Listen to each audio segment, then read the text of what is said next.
안녕하세요. TV주치 신재원입니다. 네, 안녕하세요. 신미정입니다. 네, 머리부터 발끝까지 모든 관절을 다 침범할 수 있는 전신질환이 바로 류마티스 관절염인데요. 네. 이 40대부터 환자가 늘기 시작해서 50대가 가장 많습니다. 근데 최근에는 젊은 층에서도 많이 발병한다고 해요. 네, 맞습니다. 이 류마티스 관절염은 조기에 치료하는 게 가장 중요하다고 하는데요. 오늘은 류마티스 관절염에 대한 모든 것 한의학적으로 알아보도록 하겠습니다. 한의사 나세종 원장님 자리하셨습니다. 안녕하세요. 네, 안녕하세요.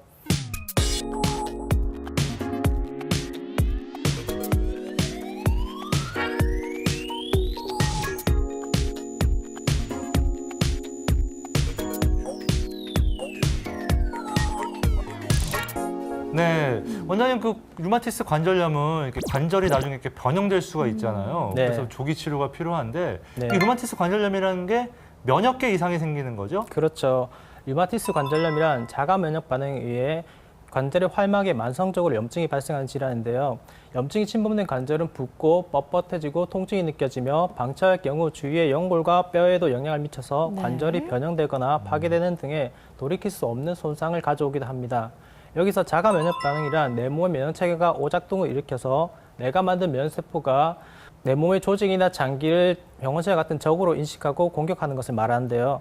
일반적으로 유전적, 체질적인 소인을 가지고 있는 사람이 감염원에 노출되거나 과로, 스트레스, 수면 부족, 잘못된 식습관 등으로 인해서 신체의 면역 체계가 무너질 때 발병하는 것으로 보고 있습니다. 네, 그러니까 뭐 자가 면역 질환이라는 게 결국은 내가 나를 공격하는 거잖아요. 맞아요. 근데 이 원장님 이게 보통 제가 알기로는 중년 여성들한테 많은데 왜 여성들한테 많습니까? 네, 항제내경, 근개혈압 같은 오래된 의사들의 역절풍이란 말이 있는데요. 역절풍은 관절이 붓고 열이 나며 통증이 발생하는 질환으로 관절을 구부리거나 펴는 것이 어려워지는 것을 일컫습니다. 역절풍 중에서도 온몸의 관절 마디마디와 여기저기 근육이 마치 호랑이에 물어뜯긴 것처럼 아프다는 의미로 백호역절풍이라는 말이 있는데요. 백호 역절풍이요. 네. 이는 병이 관절에만 국한되지 않고 다양한 전신 증상을 일으키는 류마티스 관절염과 매우 유사한 것으로 지금의 한의사들도 류마티스 관절염 치료에 있어서 이전의 처방들을 참고를 해서 많은 효과를 보이고 있습니다. 네, 그렇습니다. 그 류마티스 관절염의 뭐 치료법에 대해서는 뭐 차츰 알아보기로 하고 네. 먼저 이게 증상이 좀 궁금한데요. 네. 이게 퇴행성 관절염하고 류마티스 관절염 분명히 다르죠, 증상이? 네, 맞습니다. 둘 다 관절 부위가 붓고 통증이 발생하지만 류마티스 관절염은 앞서 말씀드렸던 것처럼 자가 면역 질환의 일종으로 내 몸 면역 체계가 무너졌을 때 발생하는 질환이고요. 네. 퇴행성 관절염의 경우는 관절을 과사용하여서 뼈와 뼈살을 이어주는 연골 부분이 닳아서 통증이 발생한 질환입니다. 류마티스 관절염이 발생하는 원인에 대해서 정확하게 밝혀진 것은 아직 없는데요. 류마티스 관절염 환자에게서는 류마티스 인자라고 불리는 자가항체가 검출되는 경우가 많습니다. 물론 이 인자가 양성이라고 해서 반드시 류마티스 관절염이 발생하는 것은 아니지만 이러한 인자가 있는 사람에게서 류마티스 관절염이 발생할 확률이 높습니다. 퇴행성 관절염은 관절의 뼈와 뼈가 맞는 부분을 감싸고 있는 연골이 닳아서 발생하는 질환이므로 대부분 고령에서 발생하며 관절에 부하가 많이 걸릴 수밖에 없는 비만인 분들이나 관절을 무리하게 사용하는 분들의 경우에는 퇴행성 관절염이 30, 40대에 상대적으로 이른 나이에도 발병할 수가 있습니다. 네, 퇴행성 관절염은 관절을 많이 써서 그런 거고 류마티스 관절염은 면역계에 문제가 생긴 거군요. 그러면 증상도 좀 차이가 있는지 궁금하거든요. 관절염이 발생하는 부위의 차이를 살펴보면 류마티스 관절염은 자가 면역세포가 내 몸을 돌아다니면서 관절의 활막을 공격하는 것이기 때문에 손가락, 발가락, 손목, 발목, 무릎 등의 모든 부위의 관절이 동시에 붓고 아프고요. 네. 피로감이나 식욕 부진, 발열, 체중 감소 등의 전신 증상도 나타날 수가 있습니다. 그리고 저조강직이라고 해서 아침에 일어난 뒤에 관절이 주로 뻣뻣하고 통증을 느끼며 관절을 움직여주게 되면 오히려 강직감이 해소되는 경향을 보이고요. 퇴행성 관절염은 관절을 많이 사용해서 통증이 발생하는 것이기 때문에 주로 사용하는 관절이 붓고 아픕니다. 네, 관절을 사용하면 통증이 심해지고 휴식을 취해주면 증상이 완화됩니다. 또 류마티스 관절염은 퇴행성 관절염과 달리 심장, 폐, 눈, 신경, 간 등의 장기를 침범하는 경우도 있으며 일상생활의 장애뿐 아니라 심할 경우에는 생명의 위협을 가할 수도 있습니다. 네. 뭐 정리해보자면 이제 류마티스 관절염은 아침에 좀 뻣뻣하고 네. 붓고 네. 그리고 이제 좀 나중에 오후가 되면 좀 부드러워지고 퇴행성 관절염은 반대로 관절을 많이 사용하니까 주로 저녁이나 밤에 붓고 아프고 뭐 이런 차이가 좀 있겠네요. 그렇습니다. 네, 근데 이 류마티스 관절염 같은 경우에 원장님 뭐 소아나 청소년에서도 발견되지 않나요? 물론입니다. 류마티스 질환에 대한 관심이 높아지고 있음에도 불구하고 아직까지 소아에게서 발생하는 류마티스의 관절염에 대한 인식은 낮은데요. 네. 우리나라의 소아 류마티스 관절염 환자 수는 2006년 처음 집계가 이뤄진 이후에 2013년까지 약 3배가량 증가했습니다.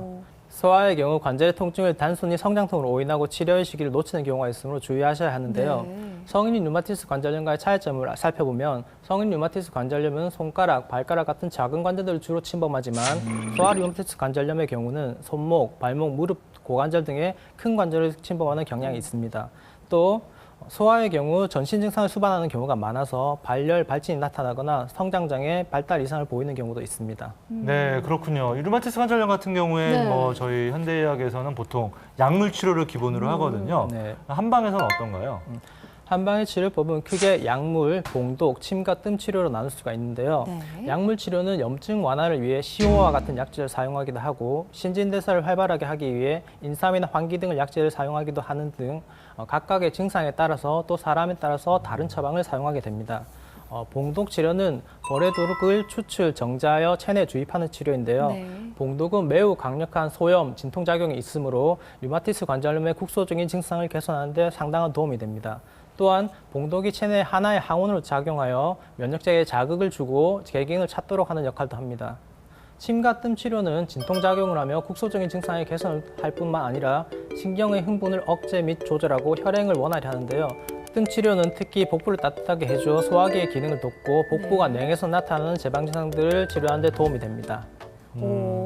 이 류마티스 관절염 치료를 얼마나 받아야 할지 궁금하거든요. 류마티스 관절염은 호전과 악화를 반복하며 만성적인 경과를 보이는 자가 면역 질환이므로 다른 질병들에 비해서 그 치료 기간이 길 수밖에 없는데요. 네. 1년 정도 꾸준히 치료를 받으시는 동안 증상이 완화되고 좋은 컨디션을 유지하게 되면 한약 치료를 종료하고 봉독 치료와 침 치료, 뜸 치료만을 받으시면서 더 이상 증상이 심해지지 않도록 관리를 하시고요. 일상생활에 불편함을 느끼지 않는 단계가 되면 모든 치료를 1차적으로 종료합니다. 그리고 혹시 나중에 극심한 스트레스를 받거나 기타 여러 가지 요인들로 인해 신체 컨디션이 떨어지게 되면 이전만큼은 아니더라도 증상이 다시 나타나는 경우가 있는데요. 그럴 기미가 보이면 조기에 내원하셔서 2, 3개월 정도 치료를 받으셔서 병이 악화되는 것을 막으셔야겠습니다. 네, 그렇군요. 이 류마티스 관절염 같은 경우에 뭐 평생 관리를 해야 되는 그런 질환이다 이렇게 말씀드릴 수가 있는데 네. 네. 이 류마티스 관절염을 좀 잘 관리하기 위한 생활 습관 어떤 게 있을까요? 류마티스 관절염은 아침에 일어났을 때 또는 한참 쉬고 난 뒤에 움직일 때 강직감이 심하기 때문에 네. 관절을 움직여주는 게 도움이 됩니다. 그래서 평소에 꾸준한 운동을 통해 강직감을 해소시키고 관절 주변의 근육을 강화시키는 게 좋고요. 하지만 염증이 너무 심한 시기에는 격렬한 운동을 하거나 관절에 무리한 부담을 주는 것은 피하시는 게 좋겠죠. 네, 그렇군요. 이 류마티스 관절염, 면역력 질환이니까 평소에 면역력을 키워줄 수 있는 그런 생활 습관들도 있을까요?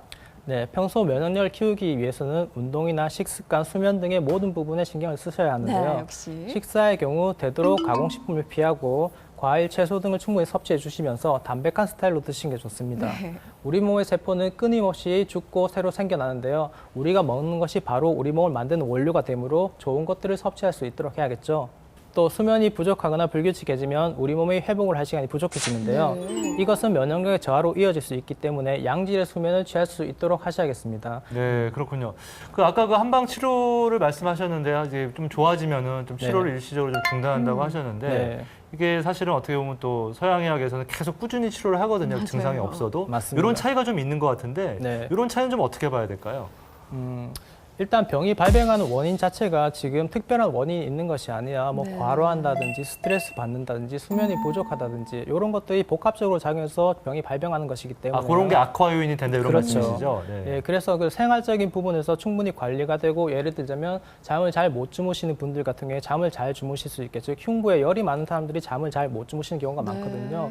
그래서 그런 열들을 꺼주는 처방을 넣어서 잠을 잘 주무실 수 있게 만들어주고 또 식사를 잘 못하시는 분들 같은 경우에 식사를 잘 하실 수 있도록 몸의 잘못된 부분을 교정해주는 치료를 통해서 몸의 컨디션을 끌어올리게 되면 결국 몸의 컨디션이 좋을 때는 증상의 발생이 잘 나타나지 않거든요. 네. 그래서 충분히 몸의 컨디션을 끌어올려 놓으면 환자분들이 생활 관리만 잘 하신다면 그 높은 컨디션을 유지하시면서 증상이 발생하지 않고 생활을 유지하시게 되고 실제로 아까 제가 말씀드렸던 것처럼 뭐 극심한 스트레스를 받는다든지 뭐 수면이 계속해서 불규칙해진다든지 그러한 요인들로 해서 컨디션이 떨어질 때 다시 다시금 컨디션을 올리는 쪽으로 치료를 받으시는 것이 좋습니다. 왜냐하면 환자분들도 사실 뭐 양약도 마찬가지겠지만 한약의 경우도 뭐 1년씩, 2년씩, 10년씩 이렇게 계속해서 치료를 받는 것은 몸에 상당히 부담이 되고 그것 자체가 환자의 몸에 스트레스를 줘서 몸을 악화시키는 요인이 될 수도 있거든요.